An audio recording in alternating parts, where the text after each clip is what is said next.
Hey all, quick project on the van. We're going to be swapping out these turn signals for an earlier, fancier style. I'm going to show you how both the incandescent and the LED ones go in. So let's get going. So this is the style of turn signal we're upgrading to. These are commonly found as an upgrade item. They were a factory option, but you can find them as an upgrade item new for 1967 to 72 Chevy C10 pickups. They're the exact same ones that went on the van. The front ones are nice and easy. There's the same two screws. They take the same light plug, so these are just a plug and play. I'll show you that in a second. You can also get LED ones, which look like this on the back. It's all just potted in and solid. And you've got 3 wires, and I'll go through in a minute. One of these is your ground, one of these is your bright, like brake and turn light, and one of these is your running light. I'm not 100% sure off the top of my head. I have to look at the wiring diagram, but that's what those are. What I'm doing in my case is I'm putting LEDs in the back because I built the wall tight up against the back of this light, so I need the clearance of not having this big bump out with a light fixture on it. So that's why these are going in the back. But in the front on these vans, if you have it set up, if your van is such that when your headlights are off, the front turn signal and the side turn signal blink in sequence, and when your headlights are on, they blink opposite each other. You can't put an LED light up front because the way those lights are wired requires the incandescent light in the circuit to work properly. So you either have to stay with an incandescent or you have to put in a resistor to make it basically the same as an incandescent. I'm going the easy route. I'm just putting incandescents in the front, and then because I need the flush fit in the back, I'm putting an LED in the back. These front ones came with the gaskets, so I'm all set there. These rear ones did not. So I got some craft foam from the craft store. It's a little bit thicker, but that shouldn't be a problem. I also got some thinner stuff if that does look like it's going to be a problem, but I'm going to start using the thick stuff and go from there. So let me get some gaskets cut out and then we'll go stick them on the van.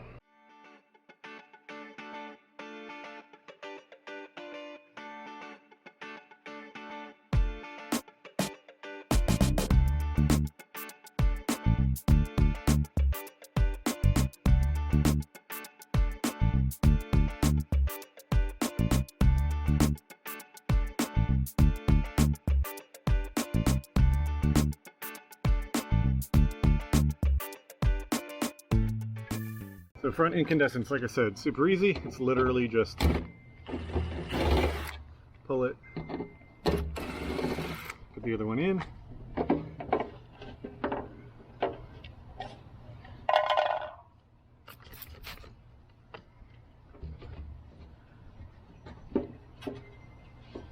Also take the opportunity to clean all the crud out.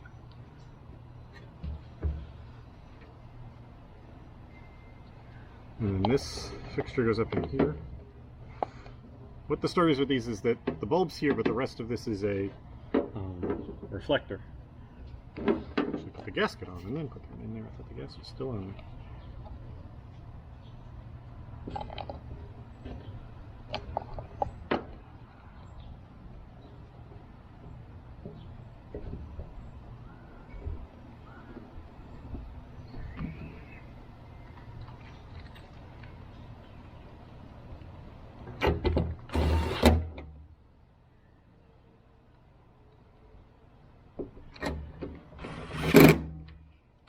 That's it.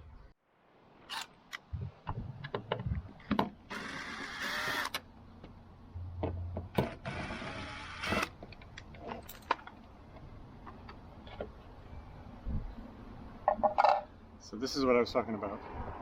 I've got the wall right up against here. So this has been disconnected since I did that because the light fixture pushed the wall out so much further. So now I need to get the light fixture and feed it back up through there. So in here is the light fixture that no longer reaches the opening because of how I rewired the stuff up here when I put the older taillights in. This is the one off the older taillights, and just because of how things were moved around, no longer works. So this has a brown and a black wire on it. Black wire, pretty obviously ground. Brown wire, parking circuit. If you ever dealt with GM wiring, it's fairly common for a while, I think.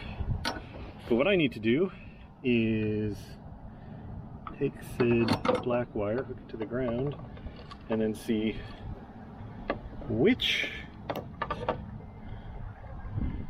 of these two wires is the bright one and which is the dim one on the fixture.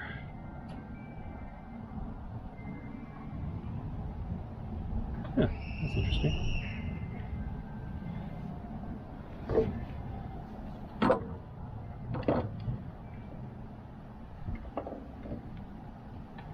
Huh. This is weird. Alright, it's a couple hours later because, oh my god. So I spent a bunch of time that I'm just not going to bother to put the footage in for on this, trying to wire this up, and I'd hook it up to black and I'd hook up the white or the red and I'd get nothing, and I tried it elsewhere in the car in case the wiring was bad for these lights, even though one of them was still lit, and then I tried it on just a bare battery. I couldn't get it to work. Decided, okay, well, these both must be somehow defective. I was all pissed off, blah blah blah. Put everything back in,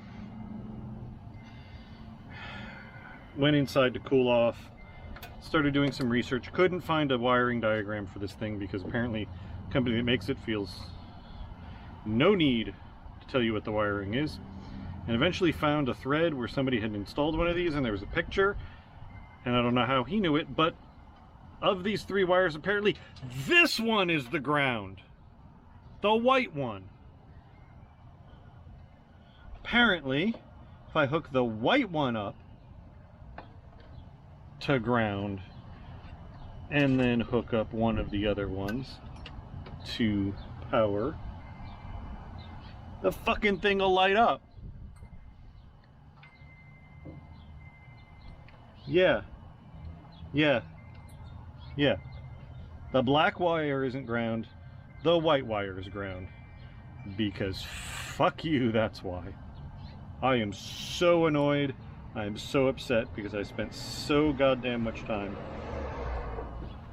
fighting with this thing because that makes no sense.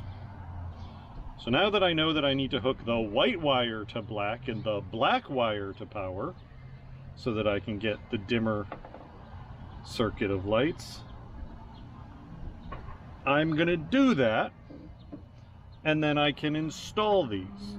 Alright, so I ended up putting a little extension onto the wiring in there so it wasn't stretched trying to reach over to here. The green is hot, the brown is the green is hot, the brown is ground, which means that the green wire is going to be connected to the black wire, and then the brown wire is going to be connected to the white wire, you know, because on the other end they're connected to, the brown wire is connected to the black wire and the green wire is connected to the brown wire. Because, yeah, it's just, this whole thing's annoyed me. Also, that bigger gasket that I cut out, I ended up getting rid of because it stuck this further out than it, far further out than it needed to be. So I instead used the thinner stuff, and because it has an adhesive back, I stuck it in place just to keep it in place while I'm doing everything else. So yeah, just need to hook my ground up to white and my power up to black. That's lighting up correctly.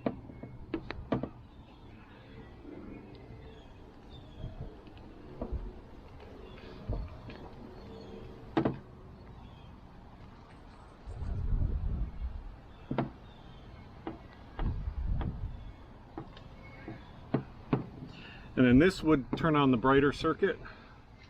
So at some point I'm going to see if I can figure out a way. I probably will have to run new wires to the front, but I would like to figure out a way to make these work as turn signals. So I'm leaving that in place and just kind of hiding it in there for now. And oops, other than being upside down, this is now done. Here's the van with the new side marker lights. Up in front, like I said, I still have the incandescents. So they look like that, and they're going to continue to work the way they did. In the rear, I have the LEDs. I'm not super fond of the mismatch, but I needed the LEDs in the back, but I didn't need those in the front, and it would have created extra work in the front to make them work. So this way, it just does work. They're both gasketed, even though the front ones technically don't have to be. But yeah, that's all done. Nice simple project once I figured out the wiring. Not that I'm bitter or anything. So we're gonna call this a win, and that's it. I'll talk to you all later. Bye.